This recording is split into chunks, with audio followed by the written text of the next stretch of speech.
Mega Steebler. Today I got a game in the Lyon for ya. JoJo on the screen here. I'm going to be kind of going over what AP shells actually do in the context of JoJo. Does he increase overpens on your ship or not? It's a common question. I've had people tell me, I've tested this. It seems to create more overpens. I'll explain my understanding of the AP shell mechanics to you, and then you can reach your own conclusion there. Before we get going, though, Wargaming did announce today that next Tuesday, fixed to the Bismarck primarily, and then they said a few other ships are maybe affected by the same problem.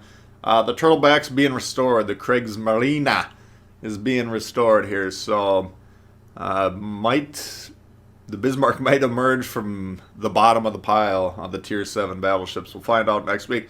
That should be good news for a lot of players. Anyway, I'm just going to kind of break down this information in a broad overview manner. I don't want to get too technical. I don't play it. I don't keep it in mind in a technical manner. I just have a general understanding and then react to the situation. So, basically, we'll start off with what can an AP shell do when it hits the target surface. It can bounce, it can penetrate, it can be blocked. Bounce, let's start with bounce. Basically, how that works is you're looking at the degrees of the angle of the enemy ship. So for most ships, if it's angled 0 to 30 degrees, it's called an auto ricochet, auto bounce, and that's basically pointed straight at you or straight away from you. 30 degrees to 45, you have a chance to ricochet, so that's about halfway angled. And then 45 to 90, 90 would be perfectly flat. Ricochet doesn't occur. Those angles they vary ship to ship sometimes, but but in general, that's how it works. Now, there's a concept called Overmatch, where basically if the shell caliber is 14.3 times the armor thickness of the ship, then regardless of the ship's angle, that shell will penetrate. So that's how ricochets occur. Ricochets result in 0 damage, so it's not a desirable result from the player's perspective. He gone again? Not quite, but pretty damn close. So next possibility is a block shot. And basically, I haven't seen exactly how penetration formulas work, whatever. But if the shell, it's combining a lot of different factors. Muzzle velocity, i.e. the speed of the shell, the caliber of the shell versus the strength of the armor, so on and so forth, whatever. It gets complicated. Distance, the further the target gets, the less the penetration abilities of the shell, so on and so forth.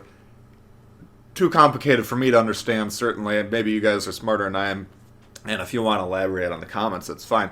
But basically, if the shell doesn't penetrate the armor and it doesn't bounce, then it's blocked.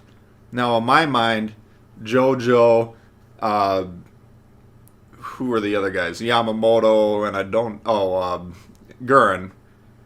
Those guys are making it more likely to penetrate the armor than be blocked. So in my mind, you are converting blocks into penetrations or over penetrations, which is a good thing.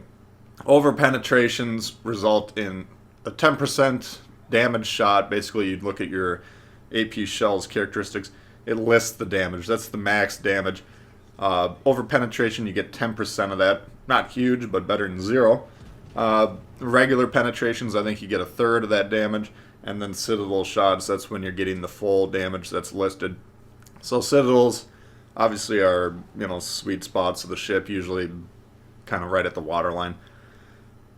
That's what you want to be shooting for. But block shots, 0 damage.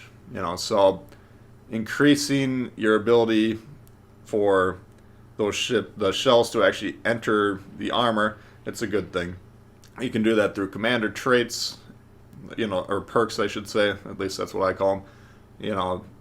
On certain cruiser commanders, certain battleship commanders. Or you can do it through those inspirations. So in my mind, it's always good. Now, are you going to get over penetrations? Possibly. What causes an over penetration? Well, for that, we have to examine what does the shell do once it enters the ship. So an AP shell strikes the surface, it doesn't bounce, it doesn't block, it enters.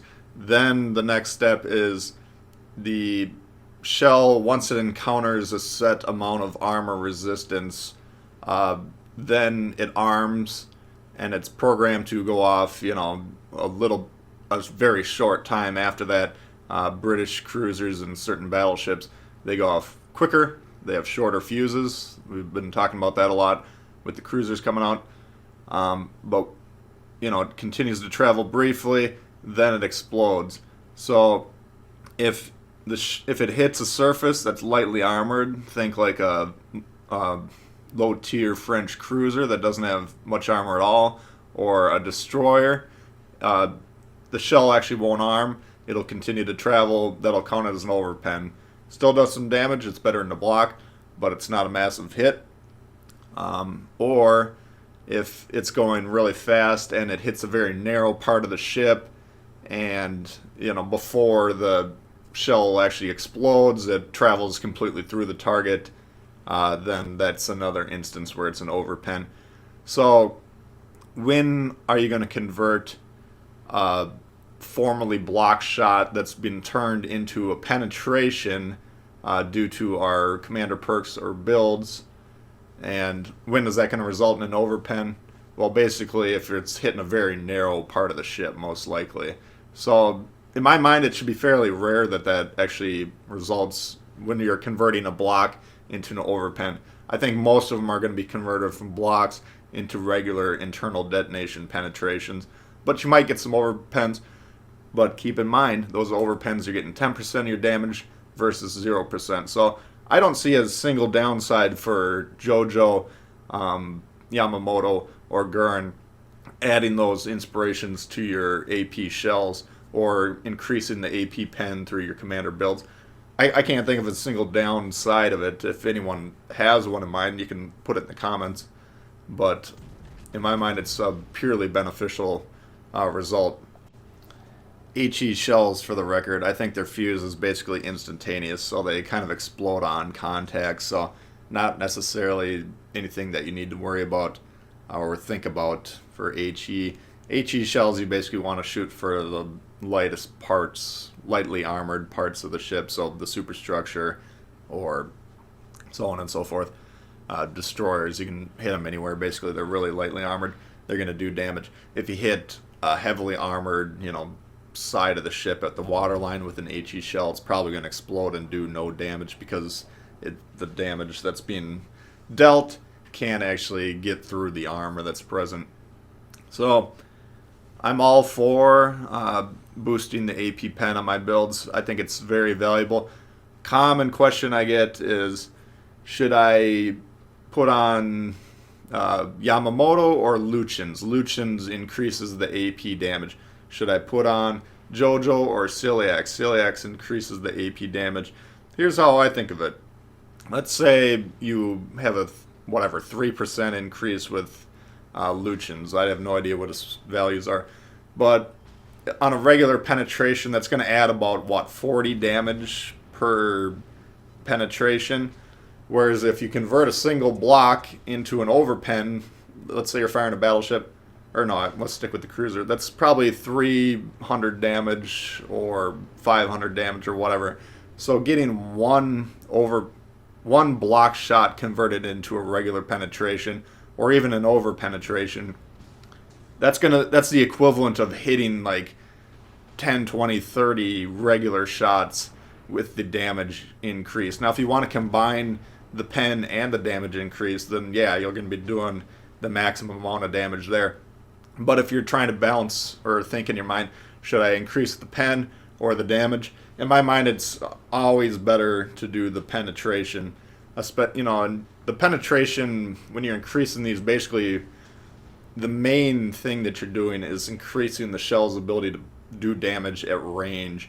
So, again, one of the factors is the further the shot, the slower it goes, the less likely it's to penetrate. But if you're increasing the penetration values, and then you're going to get more damage at distance. So over the course of a game, on average, the penetration is going to yield you far better results than just boosting the AP damage by itself.